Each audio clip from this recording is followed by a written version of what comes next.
প্রায় মাসখানেক ধরে চলছে এনবিআর এর আন্দোলন, যা জন্ম দিয়েছে অনেকগুলো প্রশ্নের। এর মধ্যে সবচেয়ে গুরুতর, জাতীয় রাজস্ব বোর্ড কি আসলেই দেশের সবচেয়ে দুর্নীতিগ্রস্ত প্রতিষ্ঠান? তথ্য প্রমাণ সহ এর উত্তর আপনাদেরকে দেব। তার আগে জানা জরুরি, কি ইস্যু নিয়ে হচ্ছে জাতীয় রাজস্ব বোর্ডের এই আন্দোলন। কারণ আমরা সবাই জানি এনবিআর সংস্কারের কাজ চলছে, কিন্তু কিভাবে সংস্কারটা হচ্ছে তা আমরা অধিকাংশ জনগণই জানি না।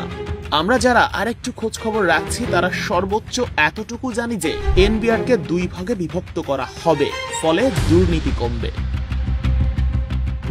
কিন্তু আমরা কেউই পুরোপুরি জানি না কোন পদ্ধতিতে বিভক্ত করা হবে জাতীয় রাজস্ব বোর্ড, কারা কারা কোন দায়িত্বে থাকবেন সংস্কারের ফলে কিভাবে দুর্নীতি কমবে। এবং দেশের একজন সাধারণ নাগরিক হিসেবে আমার জন্য সবচেয়ে গুরুত্বপূর্ণ প্রশ্ন, এনবিআর বিভক্ত হলে আমার কি লাভ হবে?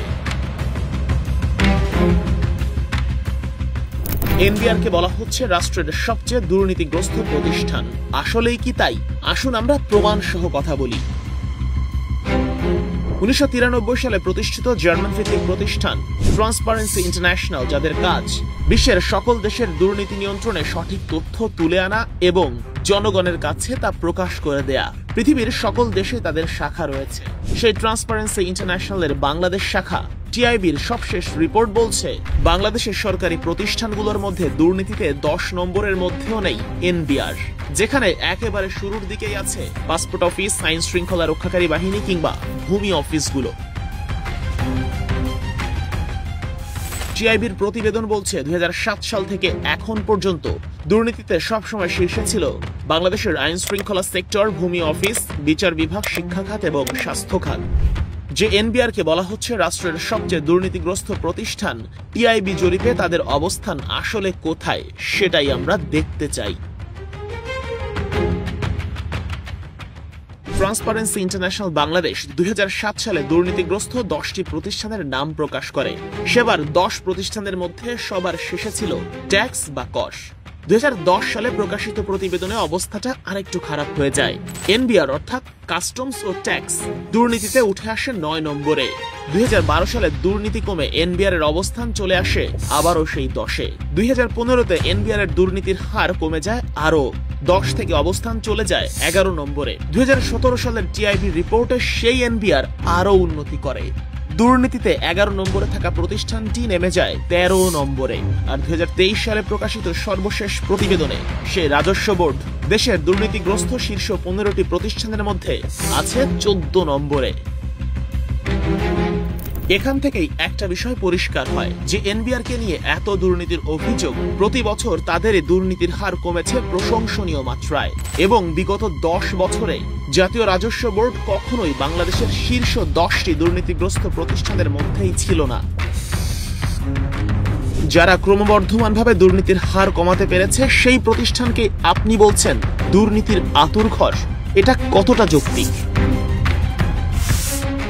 সাফল্যের জন্য যাদের প্রশংসা পাওয়ার কথা ছিল তাদেরকে যখন আপনি বলছেন চোর, তখন এই সুবিধাটা নিয়েই সত্যিকারের চোররা কিন্তু পার পেয়ে যাবে। এটা স্বীকার করে নিতে হবে, বাংলাদেশের সকল সরকারি প্রতিষ্ঠানই দুর্নীতিগ্রস্ত। কম বেশি দুর্নীতি প্রত্যেকেই করে, কিন্তু মন্দের তালিকায় যাদের অবস্থানটা একেবারে ওপরের দিকে তাদেরকে না ধরে আমরা কেন সেই প্রতিষ্ঠানটাকে ব্লেম দিচ্ছি যারা গেল 10 বছরেও দুর্নীতিতে বাংলাদেশের শীর্ষ 10-এর মধ্যেও নেই? ভিডিওর শুরুতেই আমরা বলেছিলাম এনবিআর এর কর্মকর্তারা কেন আন্দোলনে নেমেছে সেটা আপনাদের কাছে খোলাসা করে বলবো, কিন্তু কেন এই আন্দোলন কিংবা কি কারণে তথাকথিত সেই সংস্কার মানতে চান না কর্মকর্তারা তা আমরা কেউই পুরোপুরিভাবে জানি না। শুরুতেই বলেছি, অনেকেই ভাবছেন একটা অফিস ভেঙে 2টা অফিস হলে দুর্নীতি বা অবৈধ আয়ের ভাগ কমে যাবে, তাই এই আন্দোলন।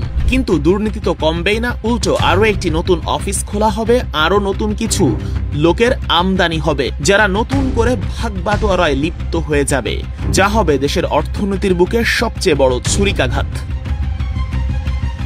এনবিআর এর শীর্ষ পদগুলো অনভিজ্ঞ লোক দ্বারা অতীতেও পরিচালিত হয়েছে, তাই আজও দুর্নীতির তকমা কাটেনি রাজস্ব খাতের ললাট থেকে। আর এখন পুরোটাই যদি সেই অনভিজ্ঞদের হাতে তুলে দেয়া হয়, মানে সোজা বাংলায় বলতে গেলে একজন সিনেমার নায়ক যদি কোনো সত্যিকারের রোগীর অপারেশন করতে যায়, তখন রোগী চিৎকার করে বলবে, আমি এই অপারেশন চাই না, আমি একজন অভিজ্ঞ ডাক্তার দিয়ে এই অপারেশন চাই। কারণ সিনেমার নায়ক শুধু চরিত্রেই মিথ্যে ফুটিয়ে তুলতে পারে, বাস্তবে সে যদি আমার শরীরে ছুরি চালায় তবে আমি মারা যাব। হ্যাঁ, এনবিআর এর আন্দোলনটিও তাই, যাকে অনেকেই বলছেন চোরদের আন্দোলন। আসলে এনবিআর কে সেই অনভিজ্ঞ নায়কের হাতে তুলে দিলে কোনো অফিসারের পক্ষেই আর সৎভাবে কাজ করা সম্ভব হবে না। পরজীবীর মতো নীতিতেই আসল খেলা সম্পন্ন হবে, অর্থাৎ নীতিতেই হবে দুর্নীতি, আর সৎ অফিসাররা সেই নীতি মানতে বাধ্য হবে। তাই আন্দোলনটা হচ্ছে সেই উদ্দেশ্যে যেন এনবিআর কে দুই ভাগ কিংবা সংস্কার করা হলেও তা যেন অযোগ্য ও অনভিজ্ঞদের হাতে তুলে না দিয়ে দেশকে সত্যি ভালোবাসে ও কাস্টমস, ভ্যাট ও আয়কর রাজস্বের অভিজ্ঞতা আছে এমন কারো হাতেই দিতে হবে। হয়তো আজকের ভিডিওটা শুধু তারাই বুঝবে যারা গভীরভাবে চিন্তা করতে পারেন, আর যারা এখনো বুঝতে পারেননি তারা বারবার ভিডিওটি দেখুন। কত গভীর ষড়যন্ত্র হচ্ছে দুর্নীতি কমিয়ে আনা এই প্রতিষ্ঠানকে আবারও দুর্নীতিগ্রস্তদের হাতে তুলে দিতে, আর রাজস্ব খাতকে অস্থির করে চেষ্টা চলছে বাংলাদেশকে ব্যর্থ রাষ্ট্র প্রমাণের।